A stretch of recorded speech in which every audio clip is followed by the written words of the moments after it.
tell me about the 4th of July party and how you met your first husband. Oh gosh. So I met him at a very popular yearly summer party in Malibu on the 4th of July. Nice. And the place was my very good girlfriend was the receptionist for the company that threw the party. And she said, please, she called me early in the morning. She was like, please, please, please come with me to she said my company's 4th of July party. So I thought, oh yeah, it's going to be a little boring. Whatever. I was like, I don't know. She said, it's in Malibu. It's at this amazing house. Come with me, please. All right, sure. I'll come. Um, so, getting from into Malibu, if you're from California, is a nightmare on 4th of July. Mm-hmm. It took us 2 hours to get into Malibu. When we got there, you have to park, you have to park somewhere. You have to park somewhere and then have the shuttle drive you to the house. And the shuttles were packed and it was just so pandemonium with celebrities driving up in their cars and wanting to drive their cars to the house. And at that moment, I was like, maybe I shouldn't have come here. I'm very tentative. Mm-hmm. So we get in the party. Everything's great. Everyone's jumping in the pool. The view is amazing. And I'm just kind of chilling because, I'm here for my friend. That's right. I didn't even bring a bathing suit. Cool. I didn't even bring a bathing suit. I'm in like a sundress. Really? Yeah, I'm in sundress and wedges. Really hot, so that's why I'm like, you did not bring a bathing suit. I didn't. And slapped you. You should have that in your purse always. Just be like, yeah, sure, I've got a bathing suit. It's in the trunk. And everyone kept coming up asking, have you seen James? Have you seen James? 10 people while we were standing there kept asking. And James's brother came over. Have you seen James? I eventually started wondering, who's James? Who's James?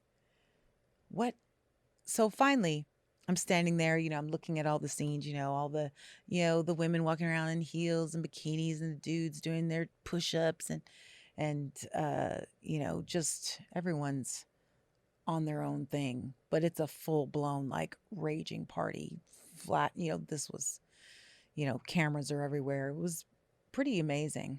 And then I see this guy across the pool and he's kind of glowing.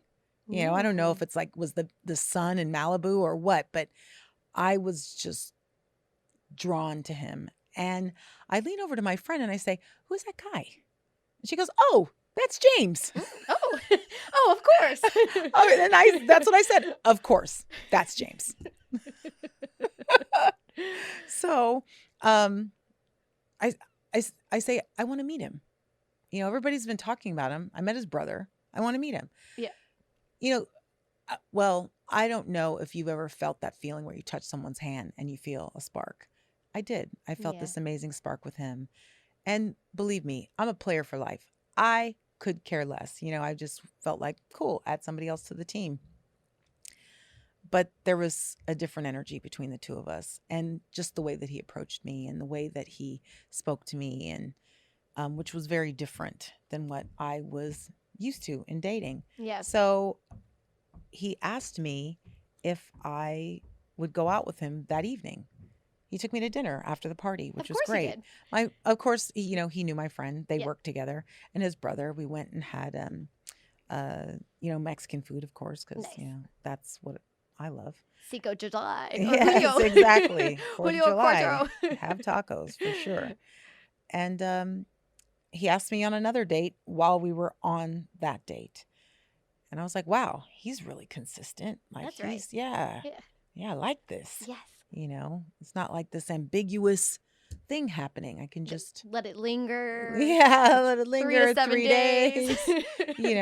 And an answering machine call at a weird time during the day. None of that. I know. With call me back whenever. Exactly. Whenever that would Voicemail be. Call in the middle of the day. So we started dating, and again, like I said, player for life. So I had to clean out my closet and give him a little 2-week break. And your black book. Yeah. You're like, My book is red. those are paper spinning. My book is red, not black. Ooh, it's a red book. It's a red book. And we went on this kind of hiatus because I wasn't really sure. I had like, 4 people I was kind of dating casually. I didn't really know where he fit in that whole thing. But then all of a sudden, It's a lot of juggling. yeah, I'm a juggler. That's right. After a while, his consistency and his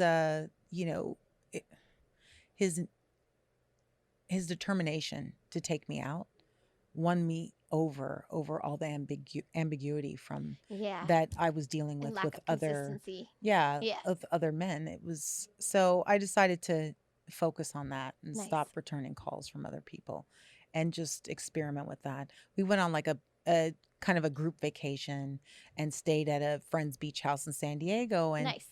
we were sitting out on the patio, and he looked at me and he said, "What is it going to take? I want to be with you and only you. What is that going to take? Like I don't want to do or be with anyone else. I just want to be with you." And it was very upfront, and I like that.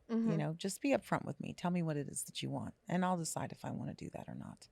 So I was like, yeah, let's do this. Let's become a thing. Let's become a couple. All right. So yeah, we decided to start dating it, and we were in the house probably a month or 2, and he proposed, which was fantastic.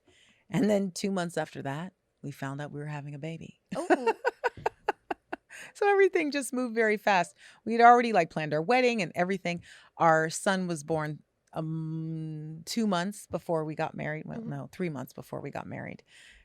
And it was just beautiful. We had this beautiful, gorgeous, wedding in Malibu, because that's where we met. Yeah. We met in Malibu and decided to get married in Malibu. And the bridesmaids and groomsmen in our wedding were all the people that asked me, "Where's James?" Yeah. Oh. On both sides. They're Where's James group. Yeah.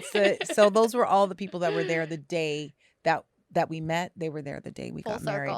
Full circle. We wanted to close the circle. Yeah. And become a family.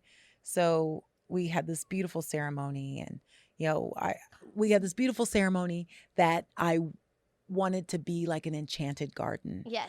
So there were, giant, there were giant gazebos covered in flowers and tulle and the fairy lights. Yeah.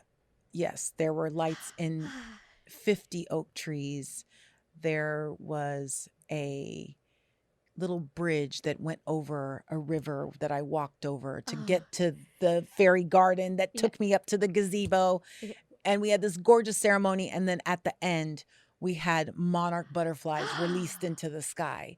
So, my dream wedding, the wedding I'd been planning all of my life. Yes. It met all expectations. I was excited. At least 2 other people copied the wedding afterwards and told me flat out they were going to copy it. Perfect. So I was, should have trademarked that. Yeah, exactly. The Jahari stamp. Exactly. Put my stamp on it and told them they could only buy the package through me. So speaking of packages, how did the photography packages turn out? You know what? You're trying to make me mad right now. You're trying to make me mad right now. Keep it high and big and low.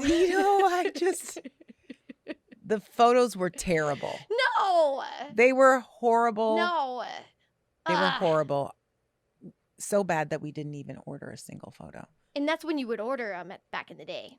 You'd have to order photos. They didn't send you a file. Here's a CD. Or what are they? They didn't put photos on CDs. A DVD-ROM. What are in those the things early called? 2000s. Yeah. They didn't do that. I know. You have to come get a proof book. Yeah.